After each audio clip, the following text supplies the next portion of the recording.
Love Lasts Beyond the Grave, written by Reddit user Bismarck 1987 1871. This story and many others can be found under the Reddit subtitle of r/ScaryStories. Narrated by yours truly, Bishop Phonics.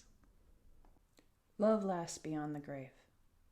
It's going to be quite difficult to write this because of the scraping and banging in my apartment, but I think I can make it through. You could call me Rick.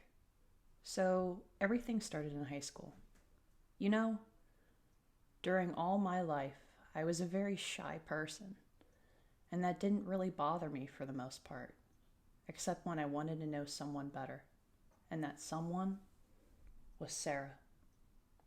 Sarah was beautiful, not exceptionally so, but she still was, with long, blonde hair.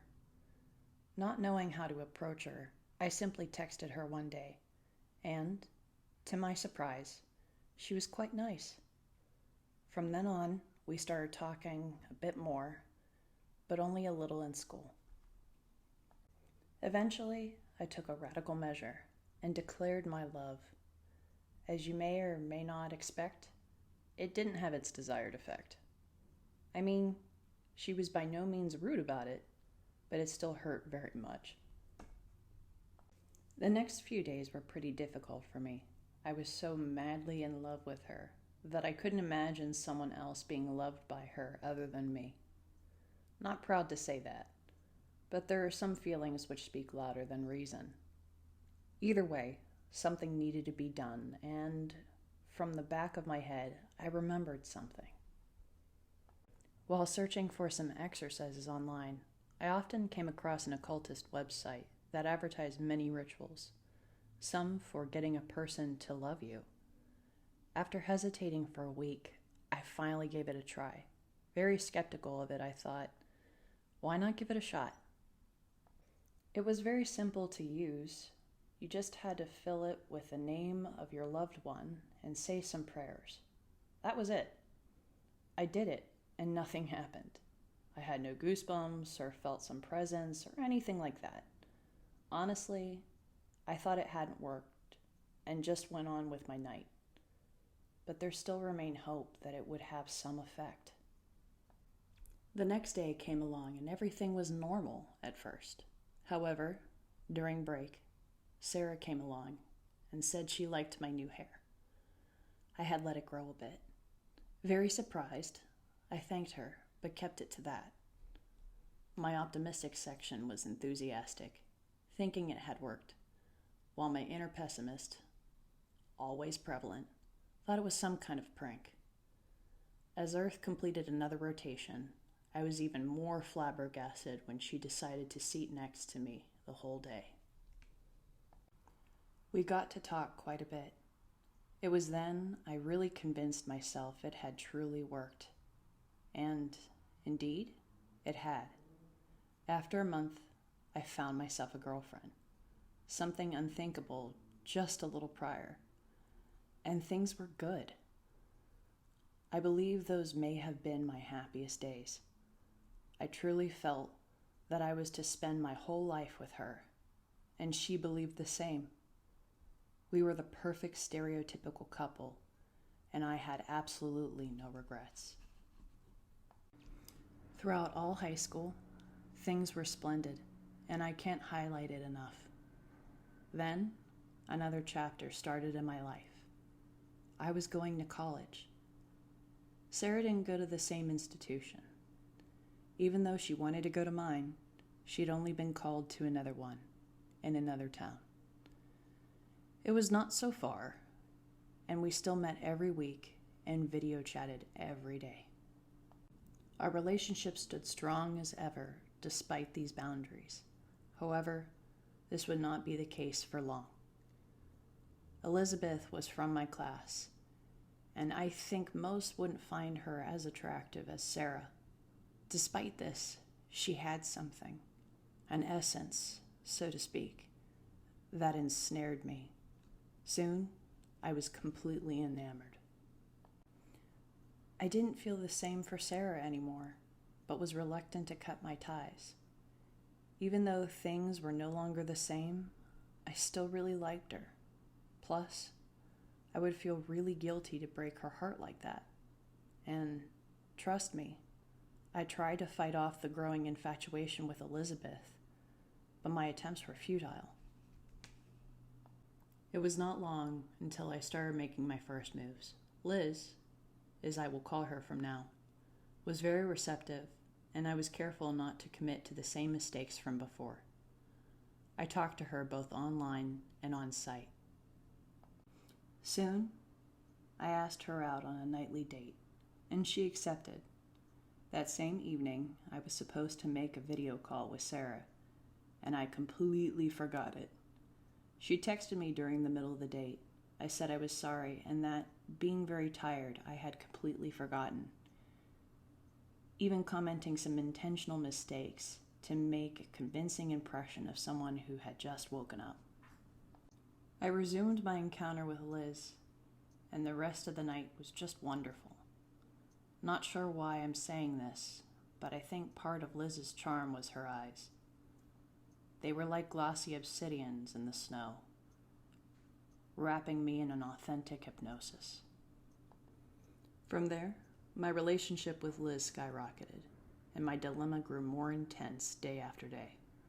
I know I sound like a complete a-hole, but trust me, when you're in a situation like this, there is no good escape. On one hand, you want to preserve a person, and on the other, you just want to give in to passion and live a great love like no other. Suffice to say, I kept seeing them both, adjusting my schedules to fill the needs of each one. I noticed Sarah was getting increasingly different. I can't exactly pinpoint how, but I could sense something wasn't right. This bothered me greatly because I hadn't given any indication I was in another relationship. I had taken a lot of care to ensure I wasn't acting different with her, and tried keeping on the facade of our early days. Concomitantly, Liz started acting differently too.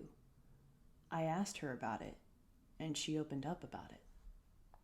I feel like I'm being watched, Rick. I know it sounds ridiculous, but it's true. I don't know what to do about it. At that moment, my heart went cold.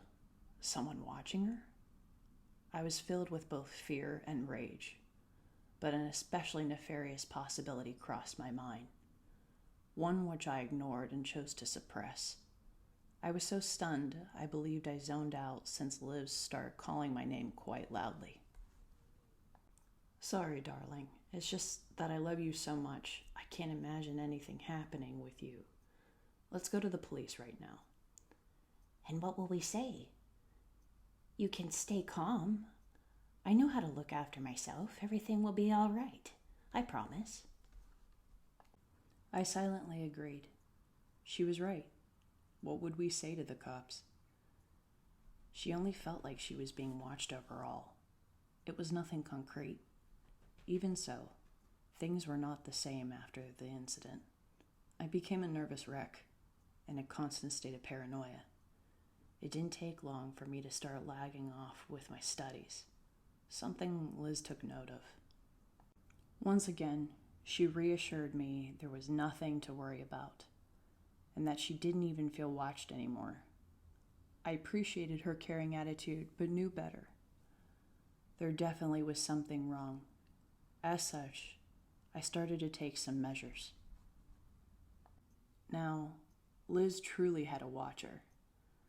As often as I could, I would keep an eye on her, trying desperately to keep her safe from whoever else was doing this to her. And, for the most part, to my surprise, there weren't many things out of order. Sometimes I would fix my views on some distant car only to discover it was just parked by someone waiting for another person. The new lifestyle was taking a toll on me, and Sarah noticed too. She even suggested interrupting her course to move over with me, but I said it wasn't worth it, and that she shouldn't jeopardize her life just because I was having some trouble with insomnia. More weeks passed by, and I was starting to consider calling off my operation. Liz had never mentioned the feeling again, and frankly, I was starting to think it maybe really was just a product of her imagination. Still, one latent conviction kept creeping around the corners of my mind. I refused to believe in it, even though it was the only thing keeping me from returning to my normal life. For one final time, I brushed it off and finally took Liz's advice. Stop worrying. To be honest, I'm not even sure how she never noticed me, since I don't see myself as a particularly stealthy guy. But who cares, right? Once again, I became the top of my class, and things were looking up. I was still on the tightrope between Sarah and Liz, but I had managed to devote enough attention to both without making any acknowledge the other. On Saturday, I invited Liz to hang out in my apartment, and she said she would be coming at about 7 p.m. When 30 minutes passed, and there were no signs of her, I found it very strange, seeing as she was never late, and started getting into a sort of anxiety-induced frenzy. I would call her several times, only to end in voicemail, and send her various texts, which she would never receive. At 8:30, my doorbell rang, and I frantically ran to open it, only to be greeted by a cardboard box with a post-it note on top of it. "Sorry for arriving late," was written on it, coupled with a little smiley face. Extremely on edge, I looked around the empty corridor of my floor and got back into my apartment. With shaky hands, I opened the box, only to find a pair of ripped-out eyes. Shrieking in terror, I let the wicked package fall, with the 2 slimy spheres falling onto the floor, sending drops of blood and other fluids. It was only now that I noticed that, on the top of the lid, "How do you like your obsidians now?" was sloppily written with blood. I think I passed out because I can remember getting up from the floor as my door rattled violently with various knocks in quick succession. I took a look through the peephole and came eye to eye with Sarah, which already was looking through the optical apparatus. Feebly, I opened the door. She stormed in, not even paying attention to the mess on my living room floor. Startled, I confronted her about the whole situation, not giving a shit about my past secrets.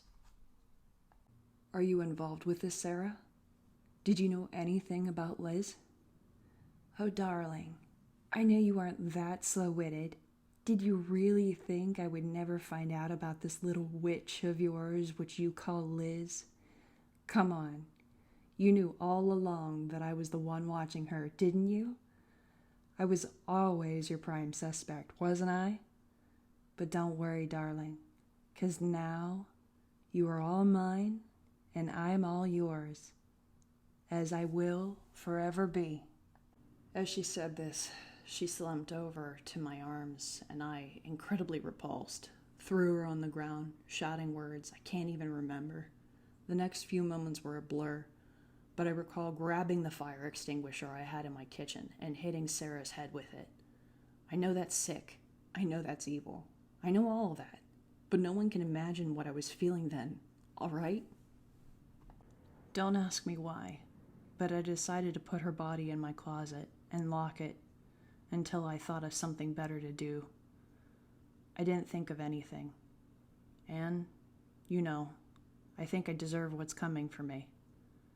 For any of you who find yourself infatuated with someone, just remember that love, true love, lasts beyond the grave. In honor of spooky season and the individuals who just like scary stories, this video was made for you and the purpose of entertainment. But this video does have elements of domestic violence. If you found this video triggering for you or someone that you love, I have linked resources in the description box down below. Please help yourself. Thanks for listening, guys. If you enjoyed this content, please like and subscribe for more. Stay safe out there, guys.